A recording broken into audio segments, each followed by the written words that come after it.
అందరికి నమస్కారం. నేను శిరీష. ఈరోజు మనతో పాటు ఉన్నారు ప్రముఖ ఆధ్యాత్మికవేత్త జ్యోతిష పండితులు బ్రహ్మశ్రీ డాక్టర్ గోపాలయ్య గారు. గురుగారితో మాట్లాడదాం. గురుగారు నమస్కారం అండి. నమస్కారం తల్లి. దీర్ఘ సుమంగళి భవ శిరీష. గురుగారు, ముఖ్యంగా ఈ 2026 స్టార్ట్ అయిపోయింది. జనవరి మాసం కూడా వచ్చేసాం. ప్రతి ఒక్కరికి ఉంటుంది ఎలా ఉంటుంది మాసం, కొత్త సంవత్సరం, కొత్త మాసం అని చెప్పి.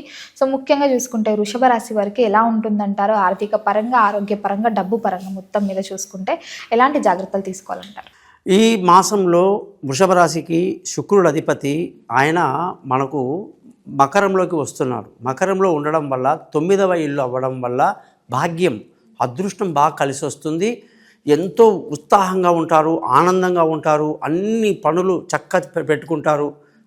అనుకున్నవన్నీ చేసుకోవడానికి అద్భుతంగా ఉంది. పాజిటివ్ ఎనర్జీ చాలా బాగుంటుంది. గురుగారు, ముఖ్యంగా ఈ వృషభ రాశిలో అందరూ విద్యార్థులకైనా, ఉద్యోగస్తులకైనా, వ్యాపారులకైనా ఈ అందరికీ ఎలా ఉంటుందంటారు ఈ మాసం అంతా? ఇప్పుడు ఈ జాతకంలో మనం కానీ చూసుకుంటే వృషభ రాశి వాళ్ళకి ఈ పిల్లల చదువులు చాలా బాగా ఉంటుంది. అలాగే ఇంట్లో ప్రశాంతత ఉంటుంది. అలాగే ధన ప్రవాహం బాగుంది, ధన ఆదాయం బాగుంది. అలాగే మీరన్న ఆ ఉద్యోగం, మెయిన్గా ఉద్యోగానికి వీళ్ళకి అధిపతి ఎవరు అని చూస్తే శని. ఉద్యోగానికి శని అధిపతి, వ్యాపారానికి గురువు అధిపతి. సో వాళ్ళ స్థితిని బట్టి మనం వాళ్ళ ఫలితం చెప్పడం జరుగుతుంది. మామూలుగా ఉండదు. దశమ స్థానానికి అధిపతి శని 11వ ఇంట్లో ఉండి విపరీతమైనటువంటి యోగాన్ని ఇస్తున్నాడు ఉద్యోగస్తులకి. ఈ ఉద్యోగస్తులు ఏదన్నా కళలు ఉంటాయి వాళ్ళకి. మేము CEO కావాలి, మేము లీడర్ కావాలి, మేము ఏదైనా మేనేజర్ కావాలి. 100% వృషభ రాశి వాళ్ళ కోరికలు తీరుతాయి. అంత అద్భుతంగా ఉంది వృషభ రాశికి ఈ మాసంలో. అలాగే శని 11వ ఇంట్లో ఉండడం మహాయోగం. ఇలాంటి యోగం మళ్ళీ 30 ఏళ్ళకి కానీ రాదు. సో ఈ గొప్ప అవకాశాన్ని ప్రతి ఒక్క ఉద్యోగులు కూడా వృషభ రాశి వాళ్ళు వాడుకోవాలి. వ్యాపారం అన్నావు, వ్యాపారానికి అధిపతి గురువు. ఆయన మీకు ఈ ఇప్పుడంతా మొత్తం మీకు మిథున రాశిలో ఉండడం వల్ల వ్యాపారంలో విపరీతమైన లాభాలు ఉంటాయి. చాలా హ్యాపీగా ఉంటారు ఈ వారం అంతా, ఈ నెలంతా మంచి వ్యాపార దృక్పథం బాగుంటుంది. కొత్త వ్యాపారంలో పెట్టుబడికి బాగుంది. అనేక రకాల శుభాలు జరుగుతాయి వ్యాపారస్తులకి. గురుగారు, ముఖ్యంగా ఎవరికైతే వివాహం జరిగి సంతానం లేకుండా బాధపడుతుంటారు, వారికి సంతాన యోగం ఉందంటారా? సంతాన యోగం ఉన్న వారికి పిల్లల పట్ల ఎలాంటి జాగ్రత్తలు తీసుకోవచ్చు అంటారు? ఈ నెలంతా కూడా బుధుడు వచ్చేసి వీళ్ళకి సంతానానికి అధిపతి, పంచమాధిపతి సంతానం అన్నమాట.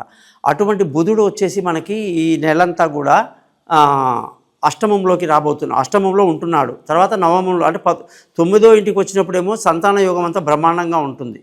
సంతానం అనేది ఏంటంటేనమ్మా, ఇదేదో మనము డేట్ని బట్టి చెప్పం కదా. భార్యాభర్తల యొక్క కాపురాన్ని బట్టి వాళ్ళ పిల్లలు పుడతారు. మనం ఈ టైంలో పుడతారని చెప్పడం కుదరదు కదా. అయితే ఇక్కడ అవకాశం అంటే ఎవరైతే సంతానం కొరకు ఆలోచిస్తున్నారో వాళ్ళకి ఈ జనవరి బాగుంది. ఖచ్చితంగా సగం జనవరి 15th తర్వాత, సంక్రాంతి తర్వాత చాలా బాగుంది. సంతాన యోగం బ్రహ్మాండంగా ఉంది. ఇంతకుముందు కొంచెం కఠినంగా ఉందన్నమాట, అంత బాగాలేదు. ముఖ్యంగా వీళ్ళు ఎవరైనా సంతానం కొరకు మంచి డాక్టర్ని కలవాలి అనుకుంటే మంచి సమయంలో వెళ్తే ఎటువంటి విషయం లేకుండా జనరల్గా చెప్తారు. నెగిటివ్ టైంలో వెళ్తే నెగిటివ్లో వాళ్ళు ఇంకా ఏదోదో టెస్టులు అది ఇది అని చెప్పి బాగా కంగారు పట్టేస్తుంటారు జనాల్ని. అట్లా కాకుండా మంచి సమయాన్ని చూసి మీరు తీర్థయాత్రలు వెళ్ళినా, కుక్కే సుబ్రహ్మణ్య లాంటి గుడికి వెళ్ళిన వాళ్ళు సంతానం కొరకు వెళ్తారు. వాళ్ళే స్వయంగా సుబ్రహ్మణ్య స్వామి గుడికి చాలామంది వెళ్తారు. వెళ్ళేటప్పుడు కూడా మంచి రోజులు, మంచి టైం చూసుకుని వెళ్తే మంచిది. అది నా ఉద్దేశం. బాగుంది ఈ నెల వాళ్ళకి సంతాన యోగం బాగుంది. గురుగారు, వ్యాపారస్తుల గురించి మాట్లాడుతున్నాం కాబట్టి ముఖ్యంగా ఈ వృషభ రాశి వారికి ఏ వ్యాపారం చేస్తే బాగుంటుందంటారు ఈ మాసంలో? వృషభ రాశి అంటేనే వాళ్ళకి ఏంటంటే కళల పట్ల చాలా ఆసక్తి. 24 కళలు వాళ్ళవే. కాబట్టి వాళ్ళ ఆ పాటల్లో ఉన్న, యాంకరింగ్లో ఉన్న, సినిమాలో ఉన్న, ఎటువంటి ఎడిటింగ్ కానీ, కెమెరామెన్స్, అన్ని రకాల కళలండి. వాళ్ళందరికీ చాలా అద్భుతంగా ఉంటుందన్నమాట ఈ నెల శుక్రుడు బాగున్నాడు కాబట్టి వీళ్ళు అనుకున్న కళల్లో రాణించడం కుదురుతుంది. ముఖ్యంగా వీళ్ళు మంచి వంటగాళ్ళు. ఈ మెస్సులు, హోటల్స్, టిఫిన్ సెంటర్స్, అనేక రకాల ఫుడ్కి సంబంధించినవన్నీ చేస్తుంటారు. అవన్నీ వాళ్ళకి బాగా కలిసి వస్తాయి. తర్వాత వీళ్ళకి ఏంటంటే ముఖ్యంగా రియల్ ఎస్టేట్, భూమికి సంబంధించినటువంటి వ్యాపారాలు, ఇల్లు కట్టి అమ్మడం కానీ, అనేక రకాల ఆయిల్ వ్యాపారము, ఆటోమొబైల్ వ్యాపారము, ఎన్ని చెప్పాలి అసలు, పెట్రోల్ వ్యాపారం కానీ, నూనె వ్యాపారం కానీ అద్భుతంగా కలిసి వస్తుంది వీళ్ళకి. గురుగారు, ముఖ్యంగా ఎవరైతే వివాహాల కోసం ప్రయత్నిస్తుంటారో, ప్రేమికులైనా సరే ఈ మాసంలో వాళ్ళకి పెళ్లి కుదిరే ఛాన్సెస్ ఏమైనా ఉన్నాయి? ఇప్పుడు వీళ్ళకి ఏంటంటే కుజుడు బ్రహ్మాండమైన ప్లేస్లో ఉండి, సప్తమాధిపతి కుజుడు అనమాట వృషభ రాశికి. సో కుజుడు యొక్క స్థితి ఈ జాతకంలో చాలా బాగుంటుంది. సో దీనివల్ల ఏమవుతుందంటే ముఖ్యంగా వృషభ రాశి అంటేనే ప్రేమికులు. ప్రేమ లేకుండా వాళ్ళు పెళ్ళే చేసుకోరు. శుక్రుడు కాబట్టి, వీనస్ కాబట్టి ఖచ్చితంగా వాళ్ళకి లవ్ ఉండాలి. సో లవ్ లేకుండా ఏది చేయరు. అందులో ఈ నెల వాళ్ళ ప్రేమ పండుతుంది. మంచి అమ్మాయిలు జోడు దొరకని వాళ్ళకు జోడు దొరుకుతుంది. చాలా ఆనందంగా ఈ నెలంతా కూడా వైఫ్ అండ్ హస్బెండ్ రిలేషన్షిప్ తీసుకోండి, లేదా దూరంగా ఉన్న భార్యాభర్తలు ఏదైనా మాటబడి ఉన్న వాళ్ళు కూడా కలుసుకునే అవకాశం చాలా ఎక్కువ ఉంది. ప్రేమికులు ఖచ్చితంగా ఇంట్లో చెప్పి పెళ్లి చేసుకునే అవకాశం ఉంది. కాబట్టి వీళ్ళు ఏ భాగస్వామ్యంలో వ్యాపారం చేసినా కూడా వృషభ రాశి వాళ్ళు సప్తమాధిపతి కాబట్టి అద్భుతంగా ఉంటుందన్నమాట. సో ఈ నెలంతా చాలా బాగుంది. గురుగారు ముఖ్యంగా మరి ఆరోగ్యపరంగా ఎలాంటి జాగ్రత్తలు తీసుకోవచ్చు అంటారండి? వీళ్ళకి వచ్చేసి వృషభ రాశి వాళ్ళు ఏంటంటే కొంచెం తిండిపోతులు బాగా తినేస్తారు. అది మసాలానా అది బాగా అంటే వీళ్ళు భోజన ప్రియులు అనమాట. ఎక్కువ తినేయడం వల్ల ఏంటంటే గ్యాస్ట్రిక్ సంబంధించిన కడుపు సంబంధించిన ప్రాబ్లమ్స్ వస్తాయి వీళ్ళకి. సో ఇది ఉంది, ఈ నెల ఉంది ఆ ప్రాబ్లం. కాబట్టి తినేటప్పుడు ఆహారాలు చూడండి, మసాలా దినుసులు ఎక్కువ తీసుకోకండి, ఆహారం పట్ల జాగ్రత్త తీసుకుంటే ఈ నెలంతా చాలా బాగుంటారు. గురుగారు ప్రతి ఒక్కరికి సహజంగా ఉండేదే సొంత ఇంటి కల, మాకంటూ ఒక సొంత ఇల్లు ఉండాలని. సో ముఖ్యంగా చూసుకుంటే మరి ఈ వృషభ రాశి వారికి ఈ మాసంలో సొంత ఇంటి కల నెరవేరే అవకాశం ఉందండి? ఇప్పుడమ్మా మనకి జనవరి 15వ తారీఖు వరకు సూర్యుడు అష్టమంలో ఉన్నాడు. అష్టమ సూర్యుడు ఏం చేస్తాడు? ఈ సొంత ఇల్లు, వాహనాలు, విలువైన వస్తువులు ఇవన్నీ మనకు అనుకూలంగా ఉండదు. ఎప్పుడైతే 15 తర్వాత జనవరి ఎండింగ్ వరకు సూర్యుడు 9వ ఇంటికి మకరం రాకు వచ్చేస్తాడో అది చాలా బాగుంటుందన్నమాట.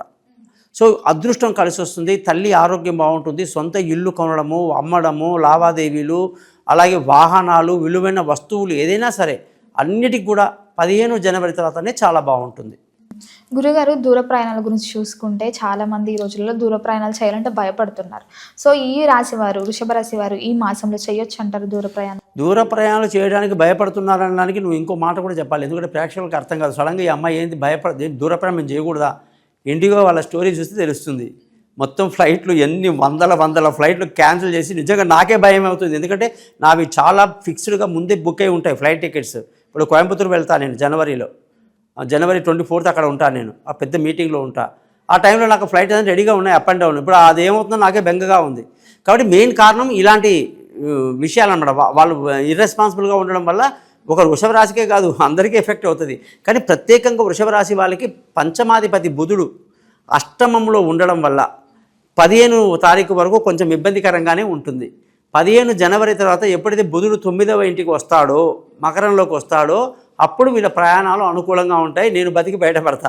ఎందుకంటే నేను వృషభ రాశి కాబట్టి, రోహిణి నక్షత్రం కాబట్టి నేను అదే అడుగుతున్నా. ఖచ్చితంగా 15 జనవరి తర్వాత ప్రయాణాలు అనుకూలంగా ఉంటాయి. అంతవరకు కొంచెం జాగ్రత్తలు తీసుకోవడం మంచిది. ముఖ్యంగా గురువుగారు ఈ రోజులలో చూసుకుంటే ఆర్థిక పరిస్థితులు, సో ముఖ్యంగా చూసుకుంటే మరి వృషభ రాశి వారికి ఈ మాసంలో ఆర్థిక పరంగా ఎలా ఉంటుందండి? ఇప్పుడు వృషభ రాశి వాళ్ళకి జనవరి 15 వరకు కొంచెం ఇబ్బందికరంగా ఉంటుంది. ఎందుకంటే బుధుడు అష్టమంలో ఉన్నాడు, ధనాధిపతి. ఎప్పుడైతే 15 జనవరి తర్వాత వీళ్ళకి అనుకున్న పనులన్నీ అవుతాయి, డబ్బులన్నీ వస్తాయి, చాలా హ్యాపీగా ఉంటారు. చాలామంది అడుగుతారు నన్ను, వ్యాపారంలో ఉన్నామండి, మరి డబ్బులు రాగానే వృషభ రాశి వాళ్ళ మరి డబ్బులు రాదంటున్నారు ఎట్లా? నువ్వు అసలు ఇన్వాల్వ్ కాకు, నీ భార్యనో నీ పనున్నో ఎవరినో ఒకరిని పెట్టుకో, వాడి జాతకం బాగుంటే అన్నీ వస్తాయి. నీ నోటితో ఏది మాట్లాడినా టైం బాగాలేనప్పుడు అన్నీ నెగిటివ్ వస్తాయి. కాబట్టి చిన్న చిన్న చిట్కాలు ఫాలో చేయాలి అంతేగాని మనకి ప్రతిదానికి ఏ గుడి చుట్టూ తిరగాలి, ఏం చేయాలి అనేది కొంచెం తగ్గించుకుంటే మంచిది. అది సంగతి. గురుగారు మరి మొత్తం మీద ఈ మాసం అంతా వృషభ రాశి వారు అందరికీ అనుకూలంగా ఉండాలంటే ఎలాంటి పరిహారాలు చేయొచ్చు అంటారు? ఏ దైవాన్ని? వీళ్ళు శుక్రుడు అంటే ఏంటి? లక్ష్మీ అమ్మవారు. శుక్రవారం అత్యంత ముఖ్యమైన రోజు కాబట్టి శ్రీ సూక్తము, కనకధర స్తోత్రం లాంటి మంత్రాలు చదువుకోవటం, అమ్మవారి దర్శనం రోజు చేసుకొని అమ్మవారికి దండం పెట్టుకోవడం వల్ల అన్ని అద్భుతాలుగా ఉంటుంది. గురుగారు మొత్తం మీద జనవరి మాసంలో వృషభ రాశి వారికి ఎలా ఉండబోతుంది, ఎలాంటి జాగ్రత్తలు తీసుకోవాలో తెలియజేసినందుకు ధన్యవాదాలండి.